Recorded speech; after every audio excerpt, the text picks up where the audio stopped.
ઓમ નમઃ શિવાય. અધ્યાય 5 કુમારનો અભિષેક. બ્રહ્મા બોલ્યા, તે સમયે જ એક મોટો સુંદર રથ જોવામાં આવ્યો,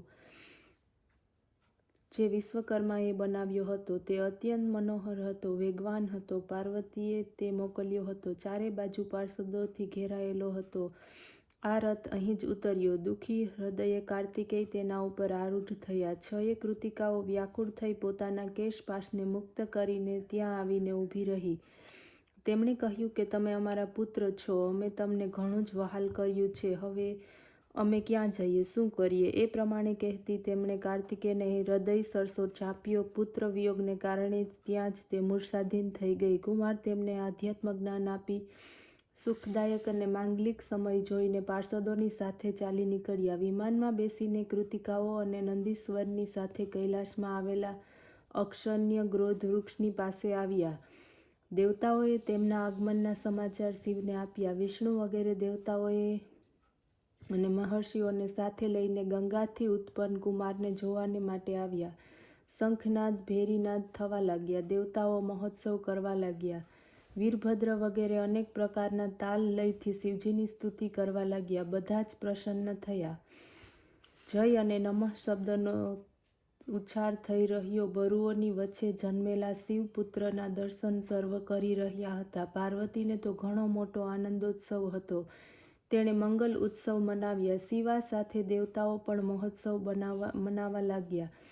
શિવા અને શિવની અદ્ભુત શોભા હતી. દેવતા અને ઋષિઓ તેમની સ્તુતિ કરવા લાગ્યા. કુમાર પ્રેમથી શિવના ખોળામાં બેઠા હતા અને રમતા હતા. પછી જગતના નાથ શંકરે કુમાર કાર્તિકેયને એક રત્નજડિત રમણીય સિંહાસન પર બેસાડ્યા અને સર્વ તીર્થોના લાવવામાં આવેલા જળથી તેને સ્નાન કરાવ્યું.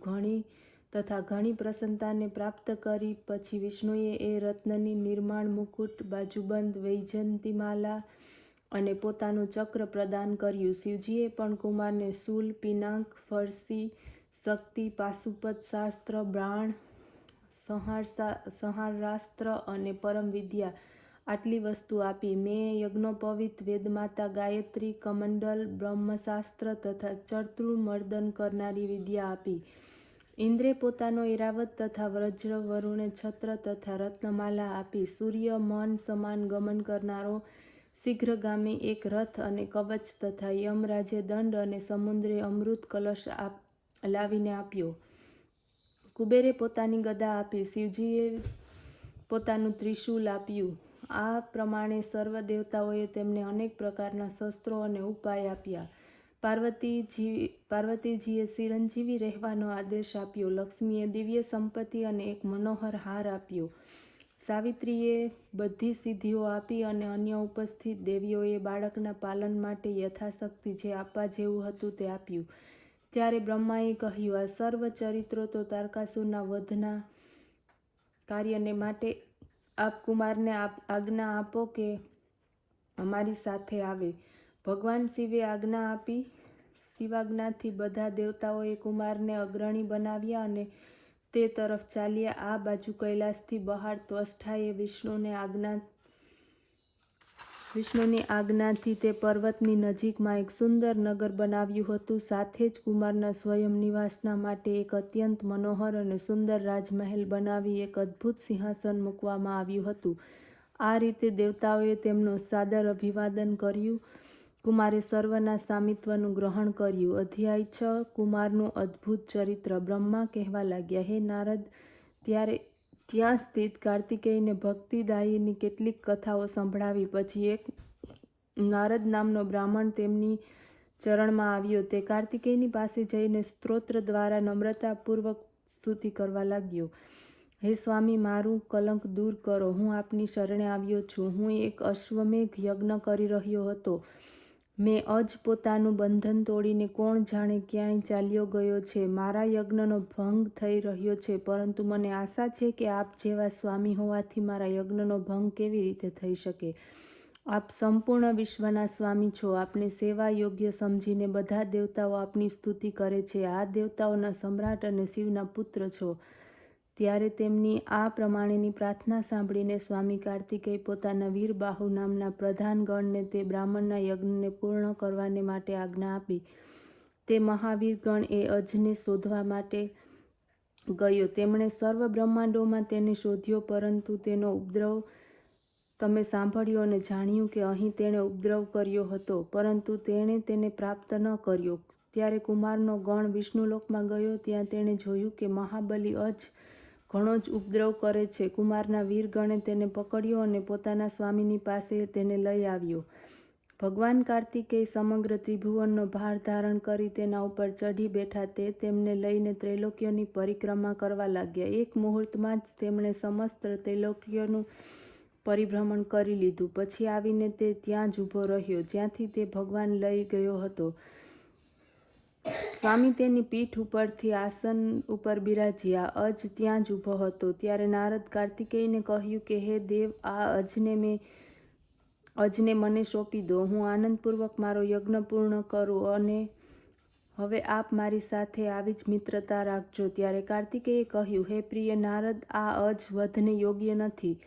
તમે તમારા ઘેર જાઓ. તને પ્રસન્નતાપૂર્વક આ વરદાન આપું છું કે આપનો યજ્ઞ પૂર્ણ થશે. બ્રાહ્મણે પોતાનો ઘરનો માર્ગ લીધો. અધ્યાય 7 યુદ્ધના આરંભનું વર્ણન. બ્રહ્મા કહેવા લાગ્યા, હવે હરિ વગેરે દેવતાઓ ઉપર તેમનો વિશેષ પ્રભાવ ઉત્પન્ન થયો.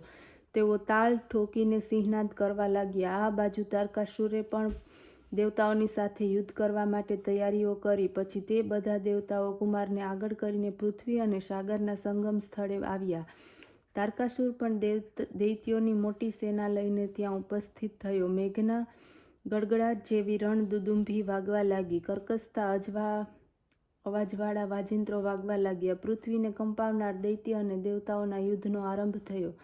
ચરણ અને જંઘા ઉપર પ્રહાર થવા લાગ્યા. દેવતાઓની તરફથી ઇન્દ્રકુમાર કાર્તિકેયને હાથી ઉપર બેસાડીને આગળ થયા. તેમની પાછળ લોકપાલો સહિત દેવતાઓની મોટી સેના હતી. ત્યાં સુધીમાં કુમાર ઇન્દ્રના હાથીને છોડીને રત્નજડિત યાન ઉપર આવી બેઠા. પ્રચેતાઓએ તેમના ઉપર કાંતિમાન છત્ર ધર્યું, જેમાંથી ચંદ્રના કિરણો નીકળતા હતા, જે અત્યંત પ્રભાવશાળી હતું. આ સમયે બંને પક્ષોએ ભયાનક યુદ્ધનો આરંભ કર્યો. ક્ષણવારમાં તો પૃથ્વી ઉપર રૂંઢમૂંઢ છવાઈ ગયું. સેંકડોની સંખ્યામાં વીરો કપાઈને પૃથ્વી ઉપર પડવા લાગ્યા. કબંધ નાચવા લાગ્યો. લોહીની નદીઓ વહેવા લાગી. સેંકડો ભૂત પ્રેત આવ્યા. ગીધો માંસ ખાવા માટે સહપરિવાર ત્યાં આવી ગયા. આ જ સમયે અત્યંત બળવાન તારકાસુરે એક મોટી સેના લઈને દેવતાઓ ઉપર પ્રચંડ આક્રમણ કર્યું. યુદ્ધમાં ઉલ્લાસવાળા ઇન્દ્ર વગેરે દેવતાઓ તેને રોકવા લાગ્યા, પરંતુ તેને રોકી શક્યા નહીં.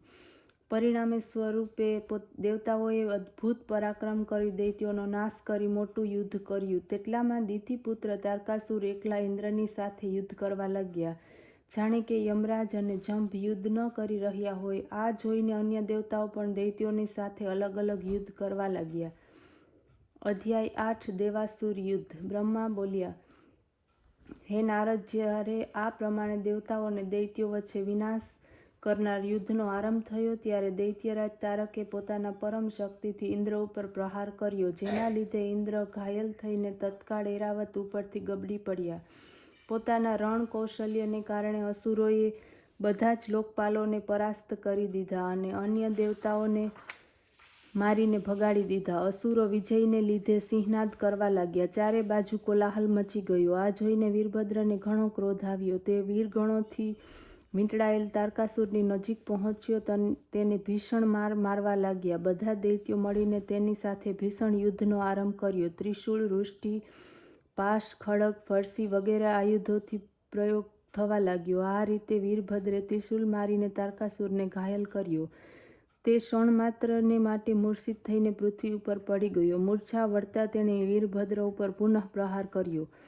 વીરભદ્રને તારકાસુર ઘણા જ વેગપૂર્વક યુદ્ધ કરવા લાગ્યા. હે નારદ, મહાકૌતુકી તારકાસુરે ભીષણ સંગ્રામ કરી તે જ ક્ષણે વીરભદ્રને મારીને યુદ્ધભૂમિમાંથી તેને ભગાડ્યો.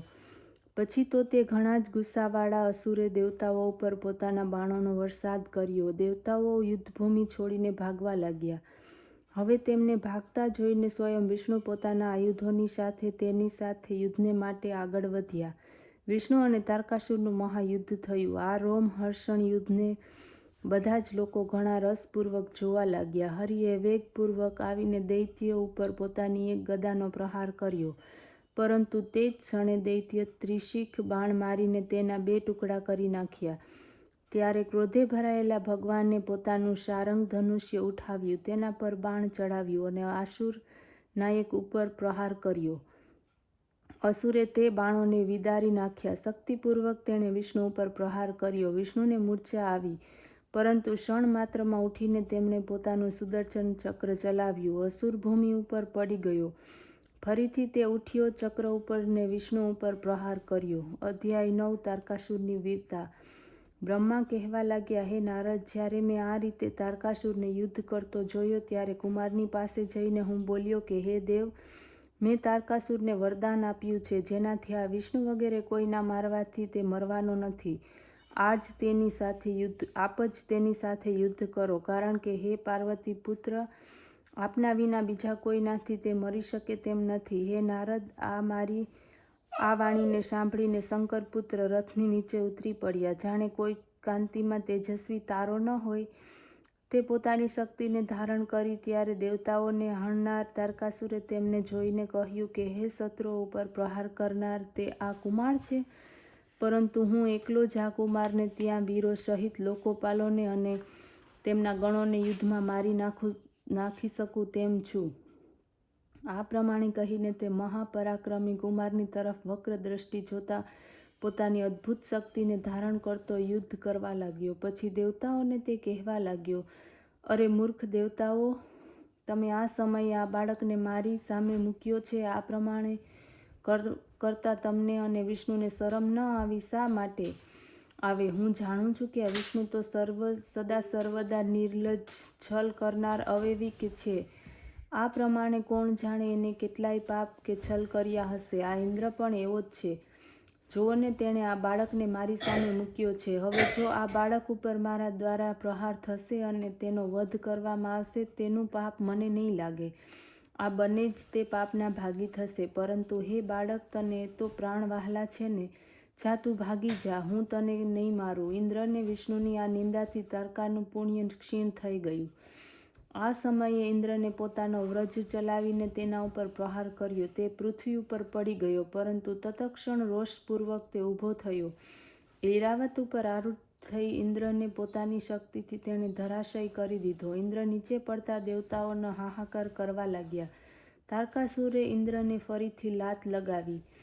તેનાથી પણ તેનું તેજ ક્ષીણ થઈ ગયું. આ જોઈને વિષ્ણુએ પોતાનું ચક્ર છોડ્યું. સુદર્શન ચક્રે તેના પર પ્રહાર કર્યો. તેને નીચે પાડી દીધો. તે તરત જ ઊભો થયો. પોતાની પ્રચંડ શક્તિથી વિષ્ણુએ મારવા ધસ્યો. વિષ્ણુ તત્કાલ મૂર્છિત થઈને પૃથ્વી ઉપર પડી ગયા. દેવતાઓમાં હાહાકાર થઈ ગયો. વિષ્ણુ ઉઠે તેટલામાં જ વીરભદ્રે પોતાનું પ્રચંડ ચૂલ લઈને તે પ્રતાપશાળી દૈત્યો ઉપર આક્રમણ કર્યું. તેને વાગવાથી તારકાસુર ભૂમિ ઉપર પડ્યો, પરંતુ તત્ક્ષણ ઉઠીને તેણે પોતાની શક્તિ ચલાવી વીરભદ્રને ધરાશય બનાવી દીધો. ક્ષણભરમાં માટે વીરભદ્રને મૂર્છા આવી ગઈ. દેવતાઓ હાહાકાર કરવા લાગ્યા. મહાકાલની જેમ તારકાસુર લાગતો હતો. અધ્યાય 10 તારકાસુરનો વધ. બ્રહ્મા બોલ્યા, હવે શિવના ચરણોમાં ધ્યાન કરીને કુમાર કાર્તિકેય અગણિત ગણોની સાથે જ તે દુર્જય અસુરને મારવા માટે યુદ્ધ કરવા લાગ્યા. દેવતાઓએ જય જયકાર કર્યો. ઋષિઓએ પોતાની વાણીથી સ્તુતિ કરી. તારકાસુર અને કુમારનું ભયાનક યુદ્ધ થયું. બંને વીરો હાથમાં શક્તિ લઈને પરસ્પર યુદ્ધ કરવા લાગ્યા અને મહાબલી હતા. એકબીજા ઉપર ભીષણ પ્રહારનો પ્રારંભ થયો. મંત્રનો ઉપયોગ કરી યુદ્ધ પ્રારંભાયું. એકબીજાને જીતવાનો આરંભ થયો. એકબીજાનો વધ કરવાનું તેઓ વિચારવા લાગ્યા. બધા દેવતાઓ તેમજ ગંધર્વો બેસીને સંગ્રામ જોવા લાગ્યા અને કહેવા લાગ્યા કે જોઈએ કોનો વિજય થાય છે. કાર્તિકેય પોતાની શક્તિથી તારકાસુરની છાતી ઉપર પ્રહાર કર્યો. તેના જવાબમાં તારકાસુરે પણ પોતાની શક્તિથી પ્રહાર કર્યો. તેના આઘાતથી શંકરનો પુત્ર મૂર્છિત થઈ ગયો. પરંતુ મહર્ષિઓ દ્વારા પ્રાર્થના કરાતા ક્ષણ માત્રમાં જ તેઓ ઉઠી બેઠા થયા અને સિંહ સમાન ગર્જના કરવા લાગ્યા. ફરીથી તેમણે પોતાની શક્તિ તેના ઉપર છોડી.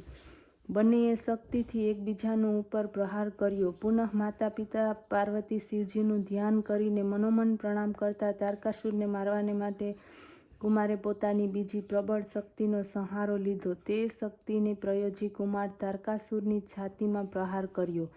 શીઘ્ર જ વિદીર્ણ થઈને તે પૃથ્વી ઉપર પડી ગયો. મહાબળવાન અસુર બધાના દેખતા નષ્ટ થઈ ગયો. કુમારે પછી તેના ઉપર પ્રહાર ન કર્યો. પછી તો નિર્ભય બનેલા દેવતાઓએ અસુરોને મારી ભગાડ્યા. બચેલા અસુરો કુમારને ચરણે આવ્યા. દૈત્યોની સેના નાશ પામી દેવતા વિજયી થયા. ત્રણેય લોકમાં મહા આનંદ છવાઈ ગયો. વિજયી કુમાર પોતાના ગણોની સાથે લઈને માતા પાર્વતીની પાસે આવ્યો. પાર્વતી સ્નેહપૂર્વક પોતાના ખોળામાં બેસાડીને કુમારને વહાલ કરવા લાગ્યા. દેવતાઓએ ફૂલ વરસાવીને તેમનું અભિવાદન કર્યું. ગાવા બજાવવાનો અપૂર્વ ઉત્સવ આરંભાયો. દેવતાઓ અને ગણો હાથ જોડીને તેમની સ્તુતિ કરવા લાગ્યા. શિવજી પ્રસન્ન થઈને જગદંબા પાર્વતીની સાથે પોતાના ગણો સહિત કૈલાસ પધાર્યા. ઓમ નમઃ